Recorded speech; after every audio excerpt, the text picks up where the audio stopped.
Bom dia a todos. Obrigado pelo convite. Para mim é uma alegria estar aqui, poder estar trocando com vocês algumas ideias. E como eu disse, trocando pressupõe-se que vocês também me deem algo, ok?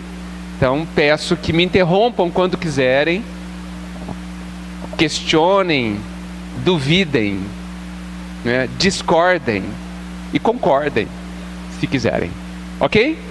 Muito bem. Há uns 3 meses atrás, chegou até mim uma pergunta que desde então tem me incomodado profundamente. E eu gostaria de trazer esse incômodo para vocês também. Tomara que vocês não durmam esta noite por conta deste incômodo, mas talvez durmam.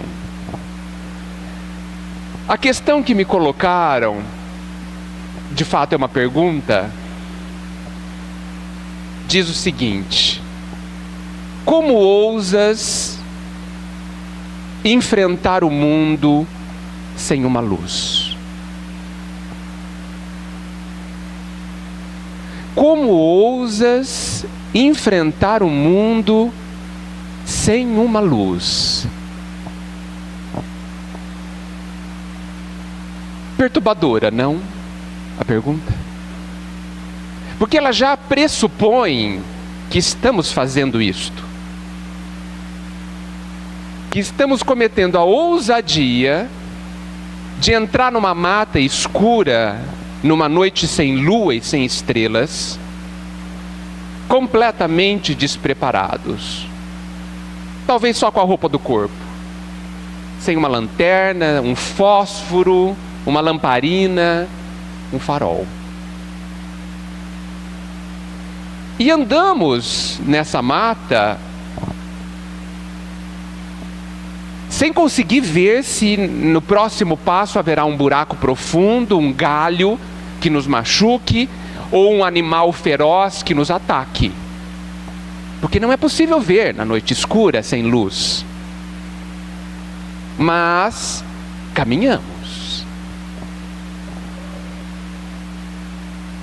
A pergunta pressupõe que é extremamente difícil enfrentar a vida sem uma luz.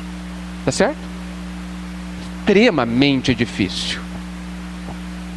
E nós, pressupõe a pergunta, fazemos isso. Mas é claro que se eu perguntar para vocês, que luz seria uma luz boa para enfrentarmos o mundo?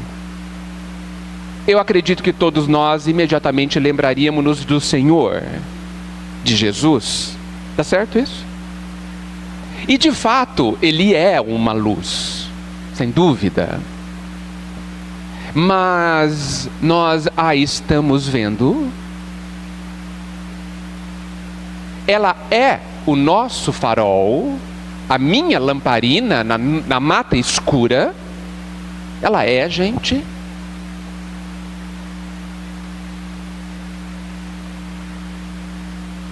Porque considerar que Jesus é a luz no caminho,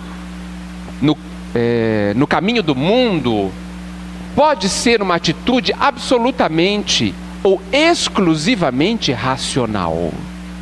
Então agora, eu pergunto novamente, nós nos sentimos amparados no caminho? Mas desculpem-me, eu não estou perguntando a cada um de nós racional, a cada um de nós intelectual. Eu estou perguntando ao coração de cada um de nós. Perguntem aos próprios corações. Nós nos sentimos amparados no mundo? O coração de cada um de nós se sente amparado?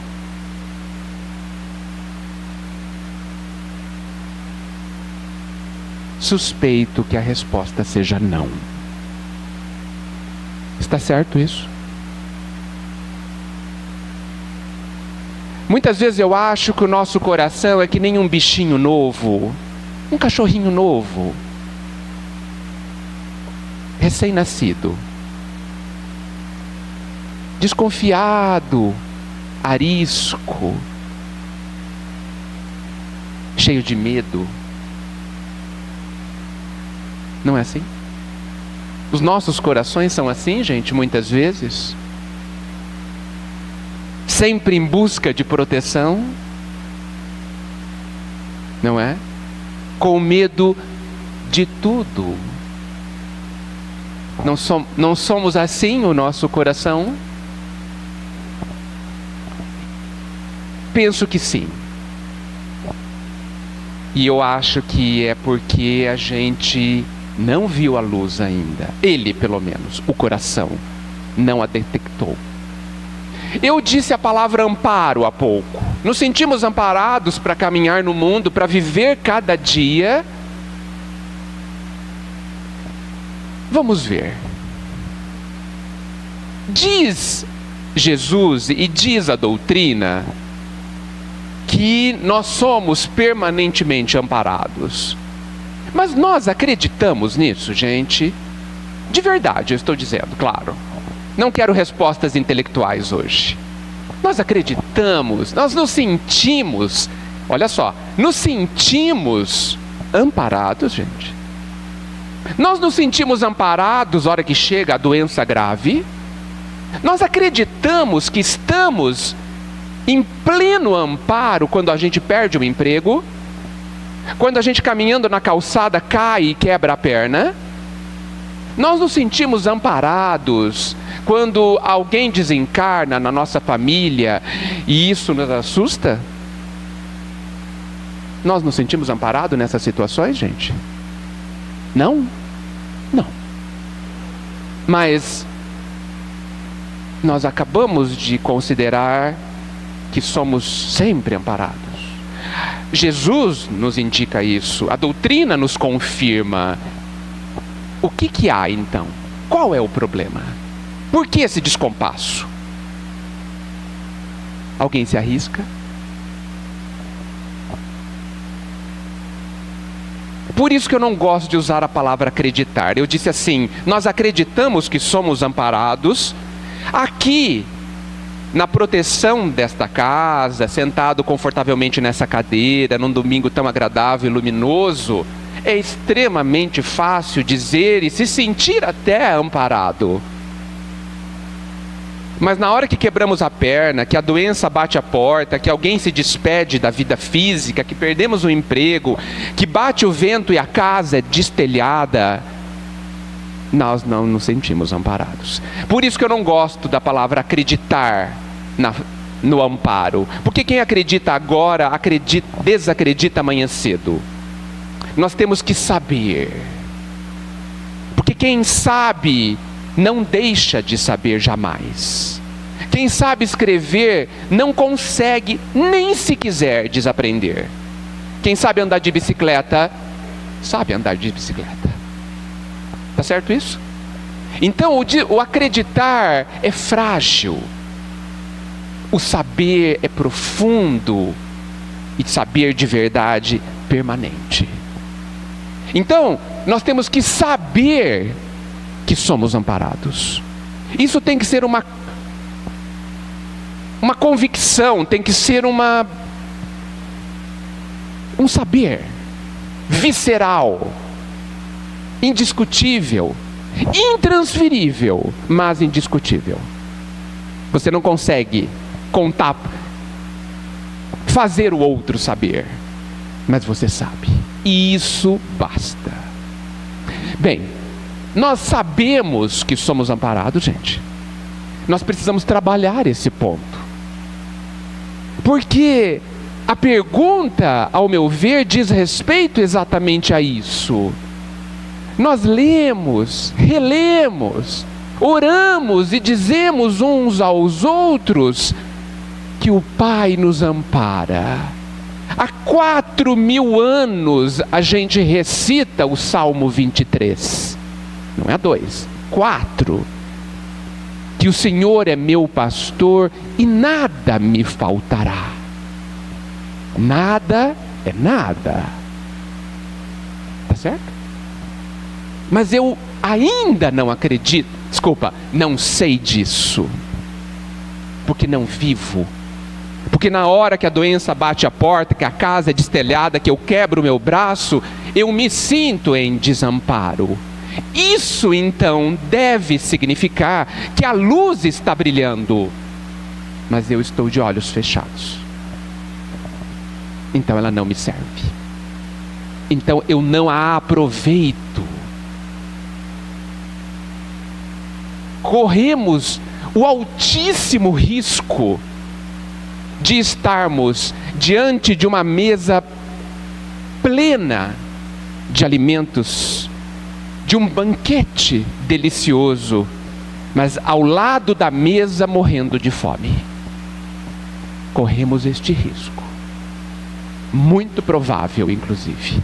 Porque como é possível que nós nos sintamos em desamparo, sintamos tal medo no coração para levantar da cama cada dia, sendo que tudo nos diz que somos amparados de uma forma até incompreensível, de tão absoluta, de tão profunda, de tão plena, mas nós ainda nos debatemos em dúvidas e em descrença também.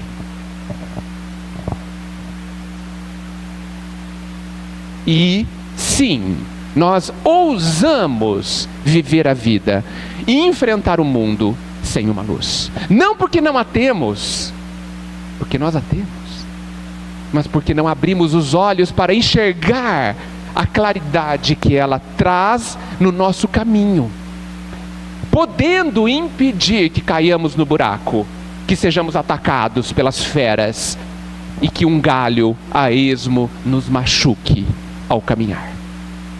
Preferimos caminhar no escuro e nos estreparmos todos.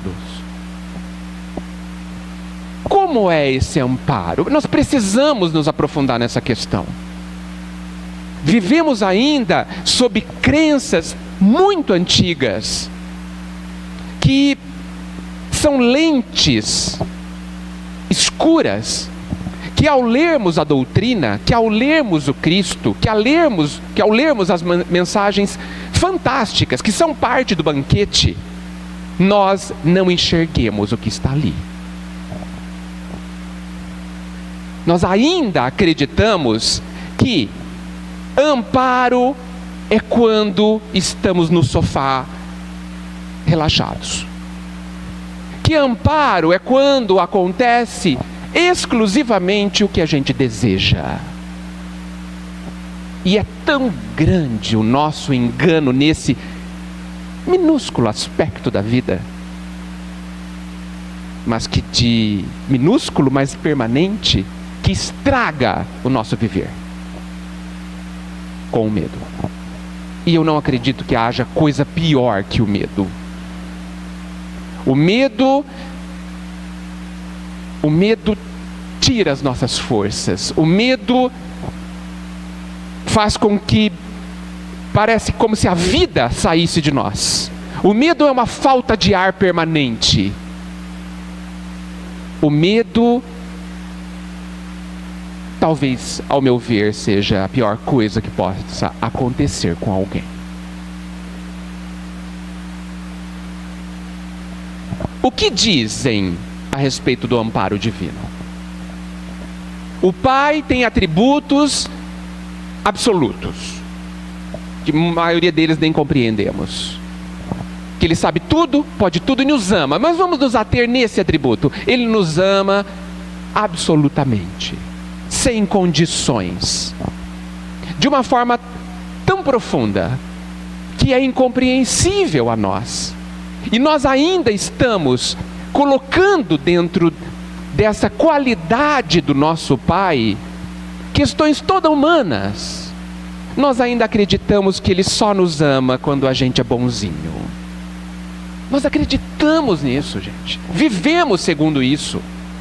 A gente ainda não interiorizou de que Ele nos ama independente do nosso comportamento. Independente se somos agradáveis ou não, se matamos ou salvamos alguém, se pensamos nele ou não, independente do que fazemos, do que pensamos e do que sentimos. Nós ainda não sabemos disso.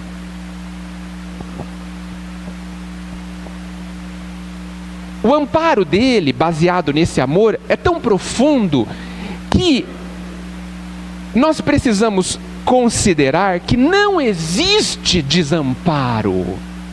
Não é possível existir desamparo. A vida como estrutura é um sistema, é uma estrutura, como eu disse, orientada a nos desenvolver plenamente. A vida, com V maiúsculo, não essa vida temporária, a vida plena, da qual a ninguém é permitido sair, tá certo? Alguém aqui deixará de viver algum dia? Não, desencarnaremos, mas isso é irrelevante. Absolutamente irrelevante. Um fato pequeno. Pequeno. Eu insisto em dizer assim. O desencarne é um fato pequeno. É um trocar de roupa. A coisa que fazemos todos os dias, várias vezes ao dia. Um trocar de roupa. Nada se altera no nosso íntimo por causa deste minúsculo evento. Nada, absolutamente nada se altera no nosso íntimo. Muita coisa se altera fora de nós. Mas as coisas fora de nós estão se alterando a todo instante. Agora está 20 graus, daqui a pouco estará 27. Daqui a pouco estaremos com fome e nos comeremos. E as pessoas vão e vêm, e A e B, coisas externas. E as coisas externas têm muito menor importância do que as coisas internas. Então, nós precisamos entender que não há desamparo. Precisamos viver segundo esta questão que tem que começar a ser uma verdade dentro de nós. Uma verdade sabida e nunca pobremente acreditada. Não há desamparo, gente. A vida que tem o objetivo de nos plenificar, de desenvolver todas as sementes dentro de nós, todas, ela não permite que ocorra algo em nossas vidas que não seja útil. Não há falta de utilidade em nenhum movimento da nossa vida. Mesmo considerando o nosso livre-arbítrio, cada ação que fazemos gera uma reação que será útil, trazendo-nos experiência e fundamentalmente autoconhecimento. Tudo que fazemos, quando nos suicidamos, isso será útil. É grave? Sim. Mas não nos tirará a vida e nos trará experiência verdadeira. Não há desamparo. Isso significa que quando nos adoecemos, estamos amparados. Nós precisamos saber que não poderia ocorrer nada melhor conosco do que o que está acontecendo conosco. Não poderia. Não aquela historinha que a gente fala que é o que a gente merece. Não. É o que eu preciso. O que eu preciso é amoroso. Ah, eu tenho essa doença. É o que eu preciso. Ah, eu ganhei na loteria. é o que eu preciso. Eu construí uma casa bonita, é o que eu preciso. Em tudo há a oportunidade de aprender algo. Então, essa classificação antiguíssima de que ganhar dinheiro é bom, ter saúde é bom, ter doença é ruim e perder dinheiro é ruim, ela deveria perder a validade, essa classificação. Devia ser proibida. Ela está errada, ela é ilusória. Ela foi construída baseada numa visão absolutamente terrena. Quando não pensávamos na vida com V maiúsculo, nessa vida ampla e que não tem fim. E essa classificação, ela parte de um pressuposto muito errado, que diz respeito ao que é esta vida temporária. Nós ainda vivemos acreditando que essa vida temporária é uma coisa, e ela não é. Vamos ver o que é esta vida temporária, gente? Para que serve essa vida temporária? Então, analisem se eu estou usando os parâmetros da doutrina espírita. Primeira coisa, nós não somos daqui, somos? Nós não somos daqui. Isso por si só significa muito. Nós não somos daqui. A minha casa não é aqui. E isso significa dizer que nós estamos de passagem. E isso significa dizer que essa vida é temporária, que esse trecho é temporário. Nós não somos daqui. Não desarrumemos demais as nossas malas. A gente desarruma demais as nossas malas. Desarruma, joga até a mala fora. É impressionante. A gente coloca tudo no guarda-roupa, né? Eu também vou usar isso. E vai usando, joga a mala fora e esquece que vai voltar para casa. É impressionante. Impressionante. Tememos, não sei porquê, achamos que morrer é ruim.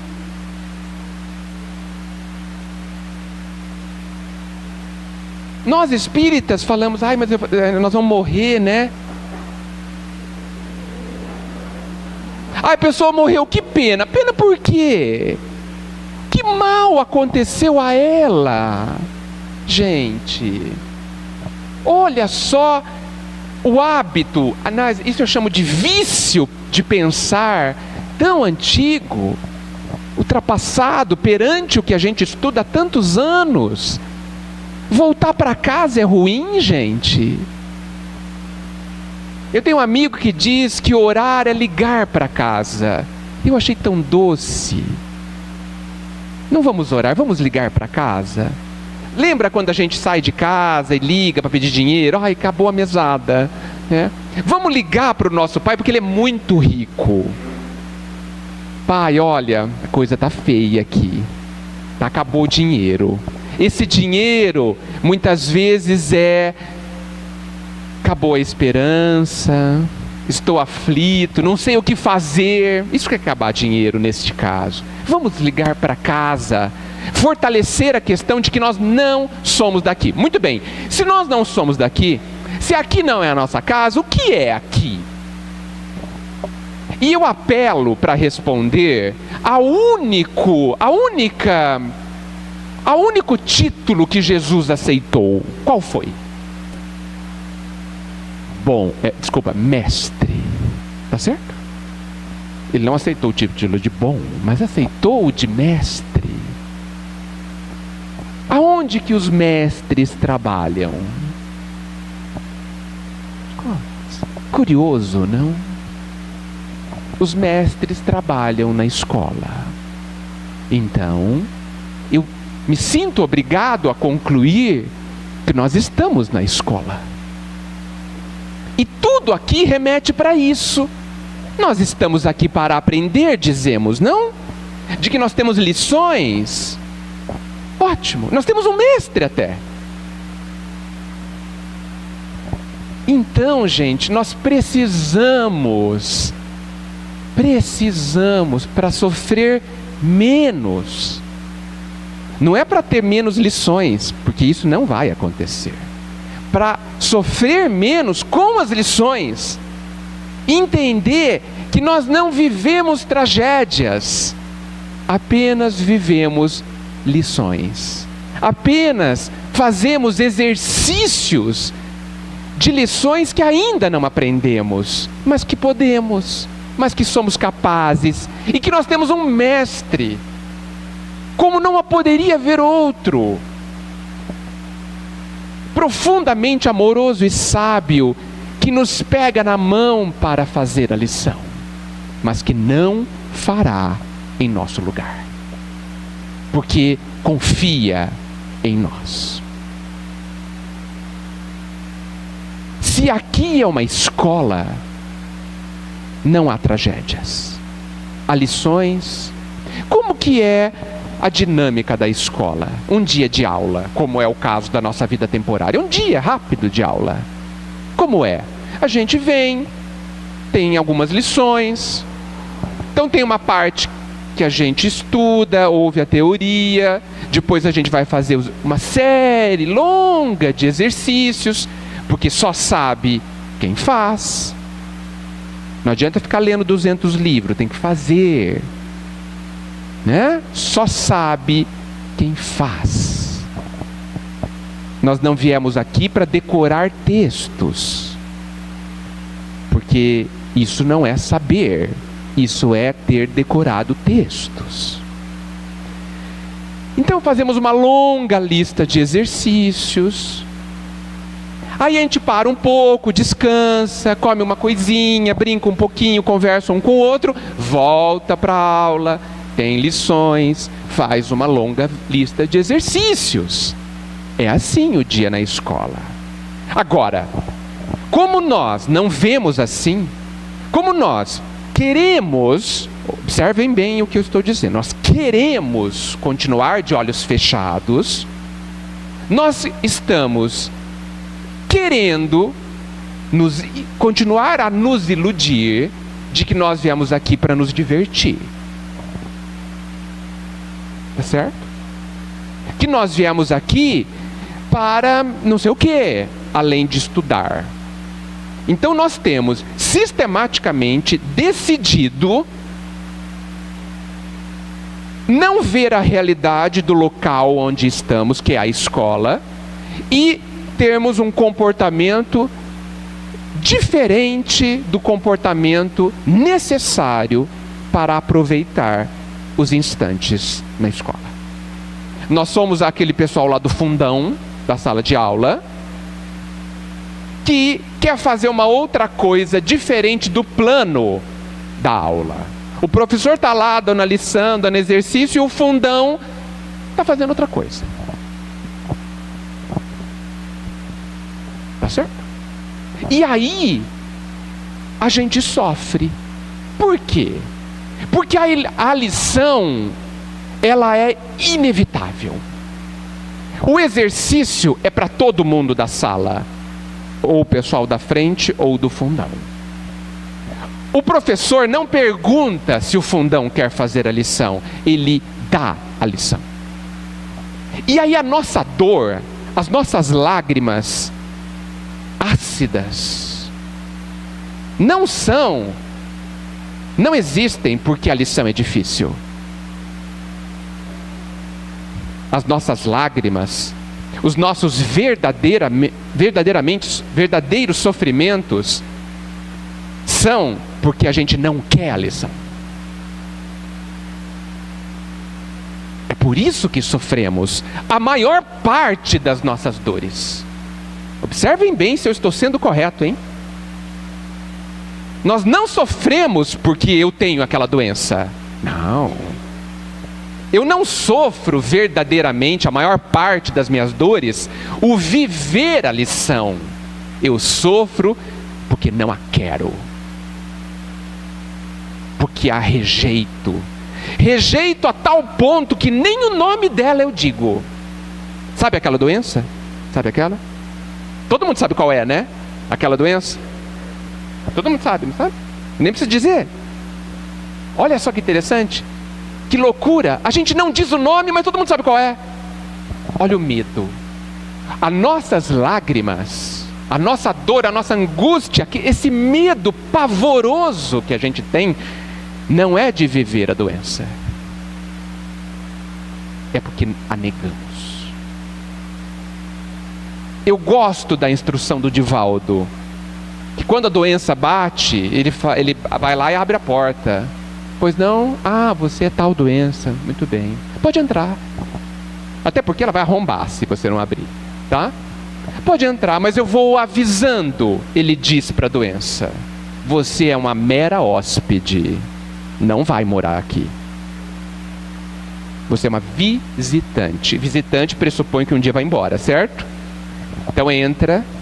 Eu vou tentar entender o que você quer dizer, mas quando eu entender, pode ir embora. Olha que postura, gente, de exercício. Porque a doença, o dinheiro, a pobreza, o telhado que caiu na cabeça, o emprego que perdeu, o emprego que ganhou, o filho que teve, o filho que não teve, qualquer situação da nossa vida, eles existem apenas para nos dizer algo que não sabemos. Quando a gente entender, quando a gente ouvir, eles vão embora. Acabou a lição. Você termina a lição a hora que você resolve. Ponto. Final. E a gente chora. E são dores verdadeiras. Não posso discutir isso. São lágrimas dolorosas. São angústias que deixam a vida em preto e branco. Quando não aceitamos as lições, os exercícios de cada dia. E por quê? O que está acontecendo? É karma? Não. É sua decisão. Nós é que estamos decidindo não aceitar. Isso não tem nada a ver com karma. Porque a gente tem se apoiado na questão do karma como muleta para que nos vitimizemos. Ah, eu tenho um karma muito grande. Tem nada. Tem um monte de lição, só isso. Tem um monte de exercício para fazer, sabe? Uma lista grande de 20 exercícios. Só isso. Não somos coitadinhos de mim. Nós somos filhos de Deus. Somos capazes. Somos preciosos.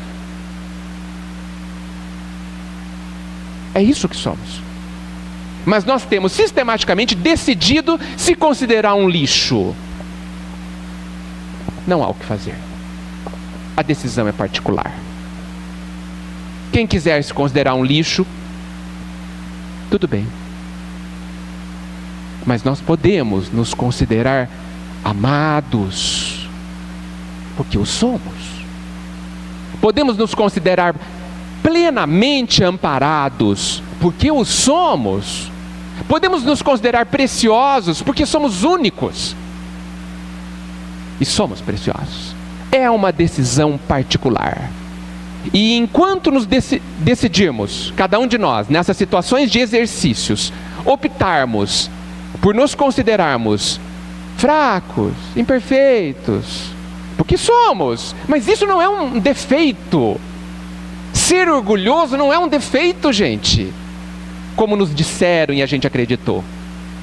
Ser egoísta, querer o mal do outro, não é um defeito. Agora eu vou apanhar, certo? Essa é a hora que vocês me batem. Ok? Hoje estou provocativo. Para ver se alguém fala alguma coisa. Eu estou vendo se alguém fala alguma coisa. Ninguém ainda falou nada. Eu vou ter que... Ninguém saiu. Sim. E significa que eu vou ter que ser mais provocativo. Não é um defeito. Eu me recuso a aceitar isso. É ilógico. O pai não faz nada com defeito. Faz? Como é possível o perfeito fazer algo imperfeito? É ilógico, gente. Nós somos sim uma semente em desenvolvimento. E a semente não tem um defeito só porque o fruto não nasceu ainda. Não era para nascer ainda. Não é o tempo dela. Ué. Simples assim.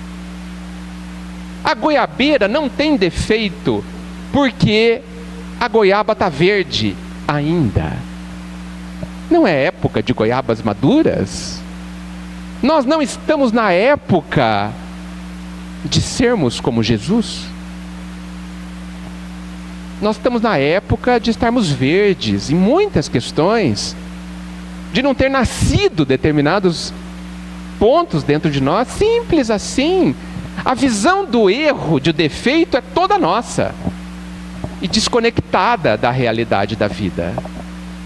São só desculpas para que nós tenhamos dó de nós mesmos e continuemos a sofrer. São opções. O amparo, gente, é total. Nada nos faltará. A doutrina é consoladora, sim, mas nós ainda estamos sem consolo. E o erro não é da doutrina. Somos nós que ainda estamos optando a usar óculos tão escuros e ver tudo de uma forma tão pesada, tão irreal, eu posso dizer. E é por isso que a questão inicial se torna realidade. Nós temos uma luz, carregamos ela, bem, ela está brilhando ao nosso redor, está clareando tudo. Não existe noite. Não existe noite. Mas nós, de olhos fechados, porque queremos, não enxergamos nada. Aí caímos no buraco, batemos a cabeça no tronco, somos atacados, vamos para o caminho errado. O que se há de fazer? Quando vamos abrir os olhos? Quando? Quando vamos ter olhos de ver?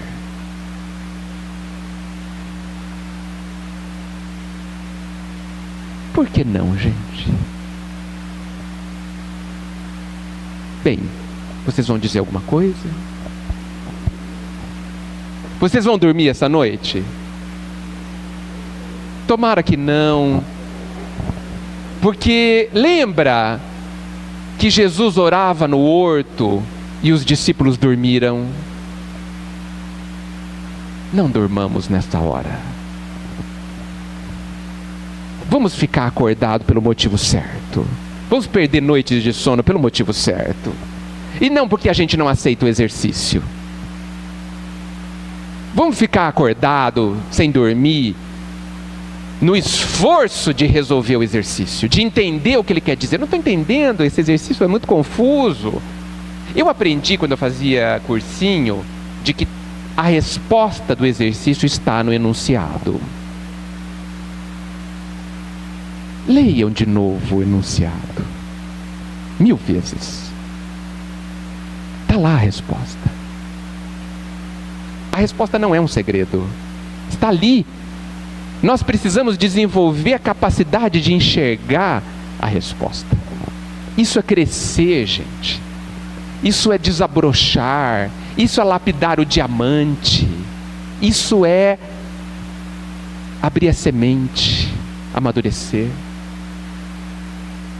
A dor. Não é possível crescer sem dor. Mas tem a dor boa e a dor ruim. Já ouviram falar disso? Sabe aquela dor? Sabe quando você faz um exercício que dói, aí você para, aquela dor vai diminuindo assim. Mas é uma dor também. A dor do limão azedo, que tanta gente gosta, é uma dor. Sentir aquele friozinho, que é uma dor para depois se aquecer. A dor de desabrochar. Será que a rosa não sofre para abrir as pétalas? Talvez. A dor do esforço, não é? Agora, essas são as dores boas. Agora tem a dor triste, as piores, a dor do medo, a dor do desconsolo, a dor de quem ousa se sentir sozinho, a dor de quem se acha desconectado de tudo que existe, a dor de quem não acredita em si, a dor da desesperança. Como é possível não termos esperança? Nós temos o tempo, gente, a constância do tempo.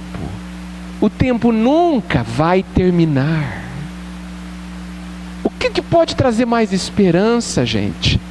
Com o tempo ilimitado, não há algo irremediável. Eu matei 10, tudo bem. Mas você apanha agora. Não apanha. Matei 10, você vai ter tempo para consertar tudo isso. Vai ser difícil, claro que vai ser difícil. Vou suar bastante? Vai suar muito para consertar, mas vai consertar. O que vocês me dizem, gente? Estou falando bobagem? O Hitler vai ter trabalho, mas ele vai virar um Jesus um dia. De quem o pai gosta mais? De Jesus ou do Hitler? Igual. É claro que talvez ele se preocupe mais com o Hitler. Porque Jesus vai muito bem, obrigado, né? Mas ama igual. Ama igual. Por isso que é meio incompreensível esse amor de Deus. Mas isso é problema dele, né? Mas é amor assim, pleno de amparo. Pleno de amparo. É possível pensarmos assim, abrirmos os olhos dessa forma, gente? É possível? Aonde está a dificuldade, então? Assim.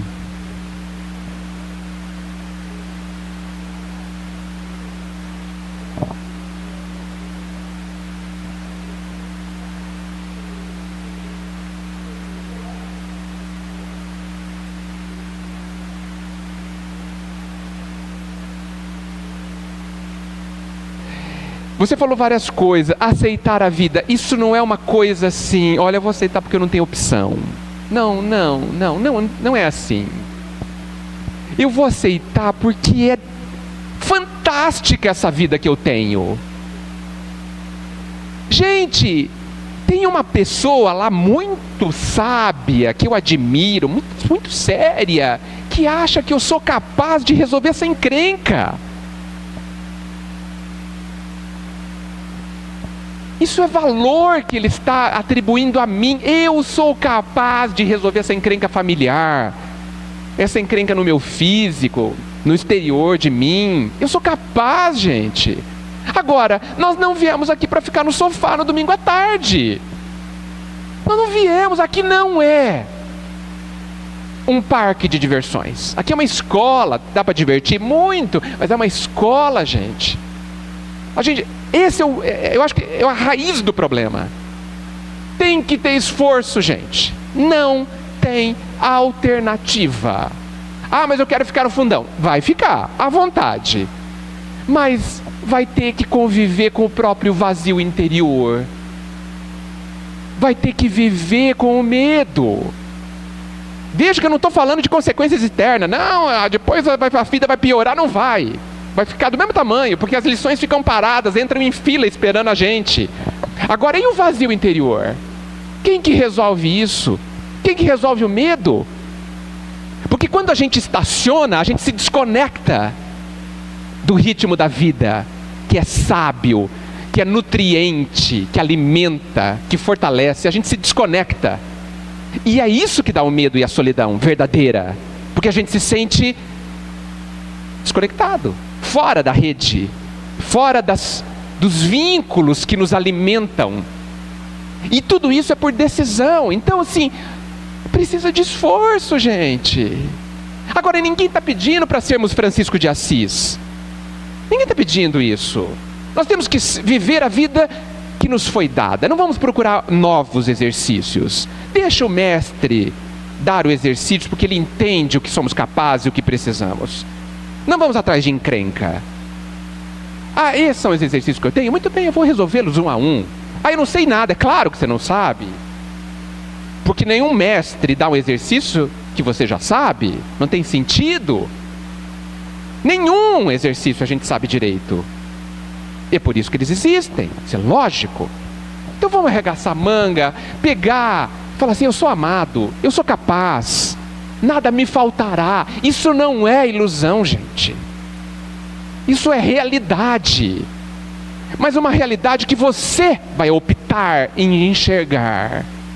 A vida é conforme a gente pensa que é. Então tem que se esforçar mesmo. E quem não quiser, terá como prêmio o próprio vazio e o medo. Isso é que é triste.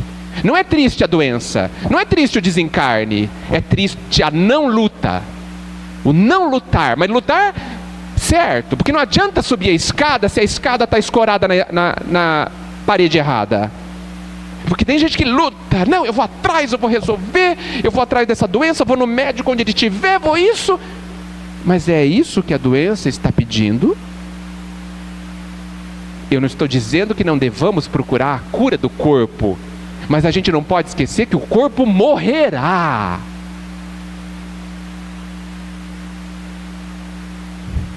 Morrerá. E a doença, o agito que a doença traz em nossa vida é para que a gente cure a si mesmo, procurando preservar o corpo, mas procurando também curar o próprio ser. É assim, o esforço no ponto certo, cheio de esperança, cheio de certeza de que nada me falta. Pois não.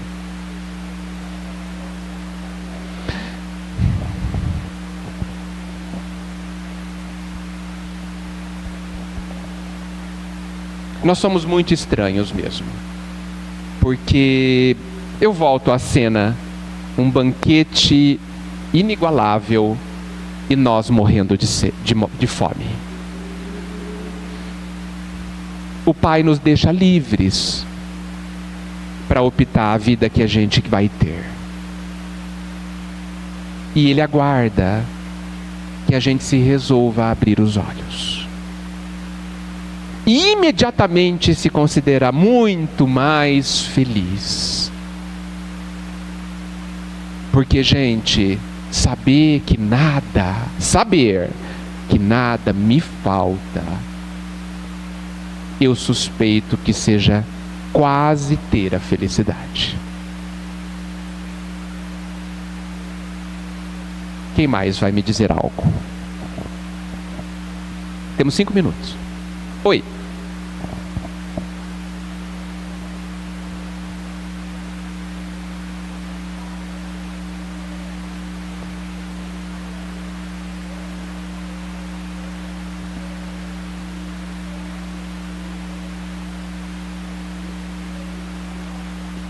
Sim, exatamente. Olha como ela resumiu bem a minha palestra. Ela podia dar a palestra no meu lugar, inclusive. É porque realmente é só isso, né? Olha, perfeito, pode começar a dar palestra. Nós estamos optando a enxergar a vida como se ela fosse uma vidinha.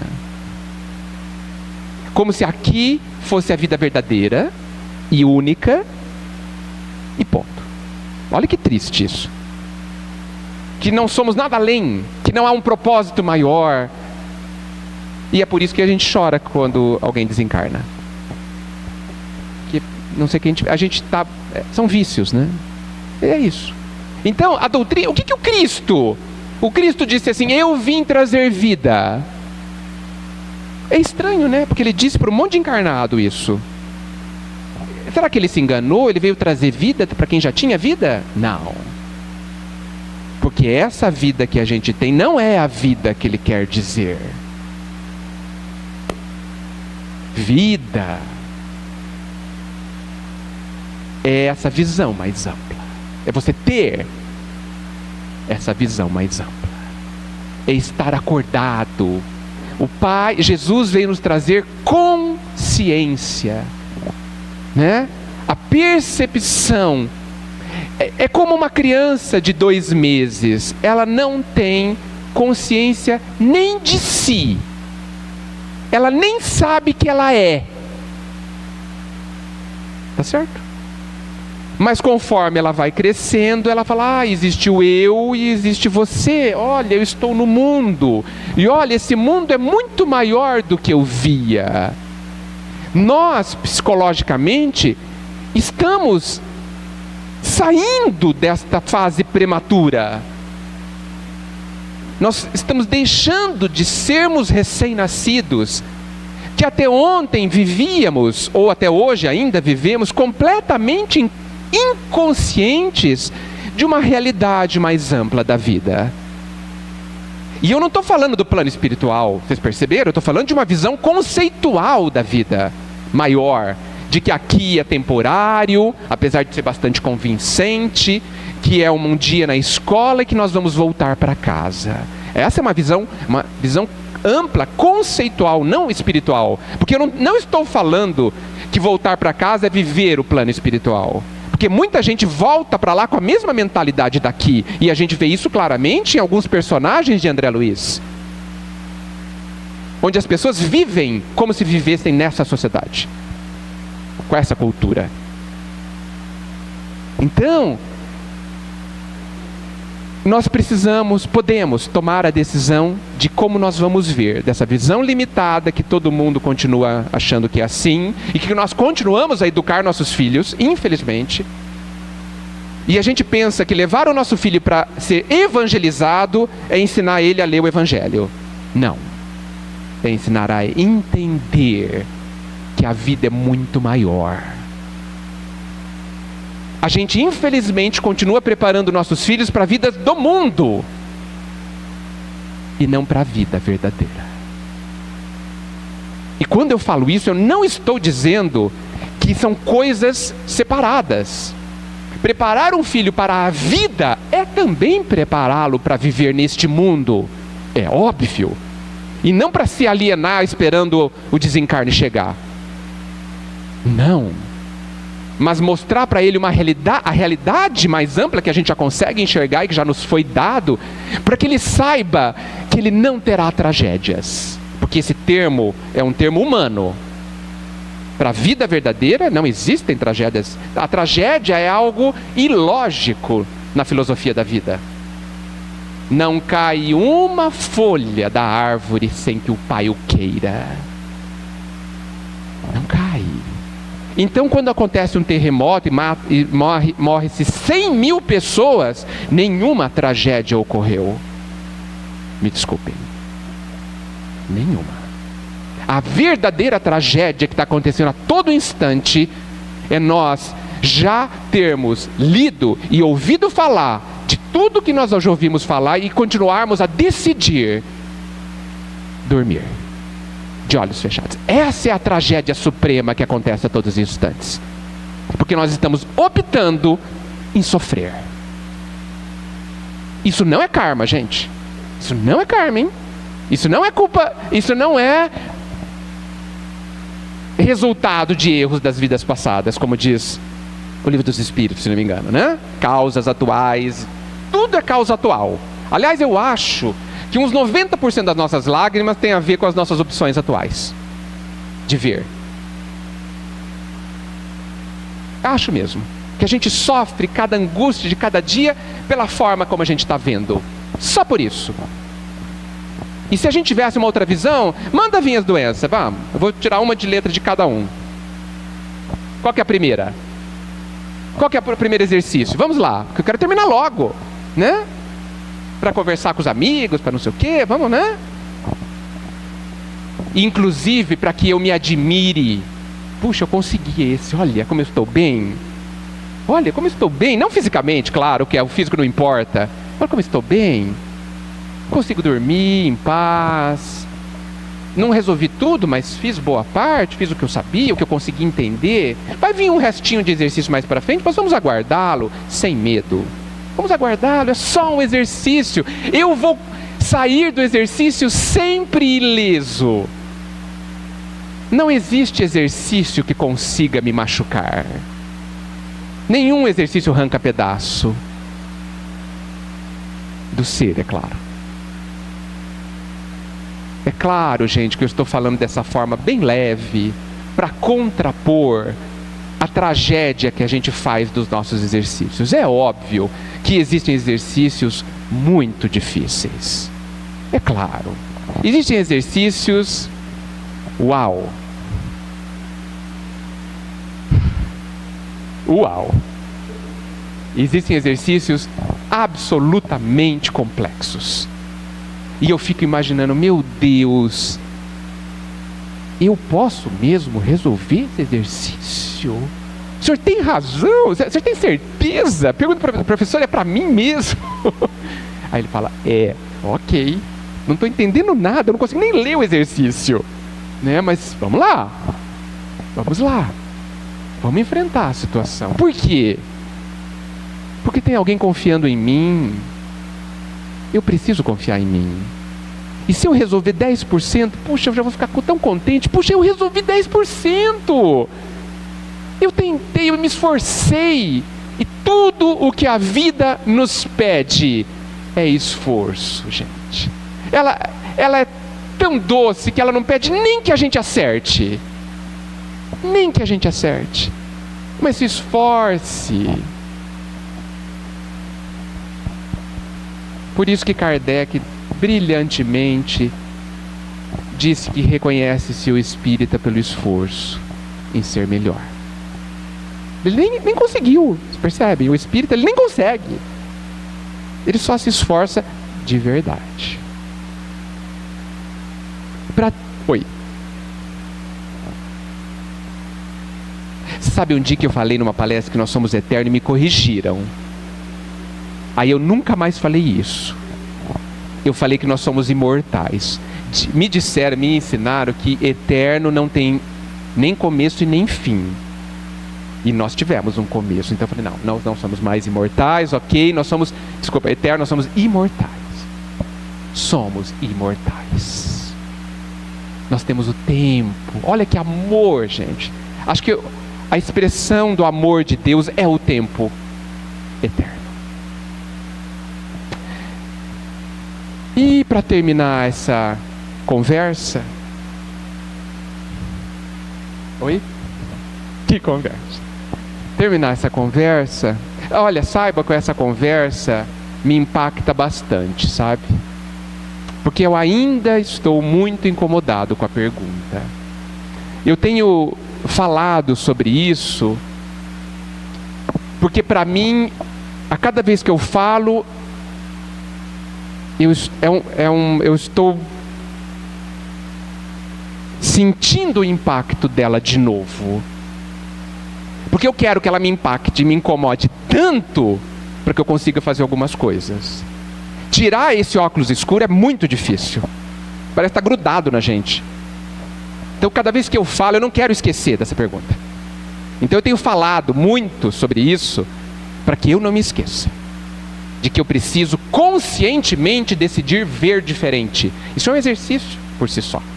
Mas para fechar, eu gostaria para dizer o quanto, para relembrar-nos o quanto nós precisamos do amparo, sentir o amparo. Talvez eu já tenha dito aqui, mas eu vou pedir licença para falar de novo. Eu quero lembrar aquela cena quando os pais levam os filhos, lá no máximo 5, 6 anos, aí vai os pais, e lá tem um monte de outros pais, ficam em volta da praça, no meio da praça tem um parquinho, um monte de brinquedo para criança, tem um banco de areia, não é assim? E aí você solta ele lá para eles se sujarem inteiro, né? brincarem. E as crianças vão, né? E vão brincar, tranquilas, sem medo, não é, gente? Sem medo nenhum. E aí elas estão todas agachadas lá, fazendo os castelinhos de areia, fazendo os buracos lá, com a terrinha, as represinhas, não sei o quê. E os pais conversando em volta na calçada, quando de repente, uma das crianças se levanta, assustado durante um segundo, e procura pelos pais, não é? Quando ele vê, imediatamente ele se acalma. E deve pensar assim, ou não, ele deve sentir assim: ah, os meus pais estão ali, então está tudo bem. Então eu não devo ter medo de nada. Então, nada me faltará. E o que ele faz? Volta imediatamente a brincar, tranquilo, em paz. Essa história nos convida a fazer igualzinho. Vamos sair de vez em quando do agito de brincar, de viver, e assustados, levantar-nos, procurar o nosso pai e mãe, e quando enxergá-lo, o senhor ou a senhora está ali, então está tudo bem. Eu posso voltar a brincar de viver. Por que não? Por que a gente não deixa essa criança fazer isso? Por que a gente não vê o nosso pai, a nossa mãe ali, sempre presente, como exaustivamente já foi dito que ele está, e nada nos faltará. E a vida, eu tenho certeza, se tornará muito mais simples. Obrigado, gente.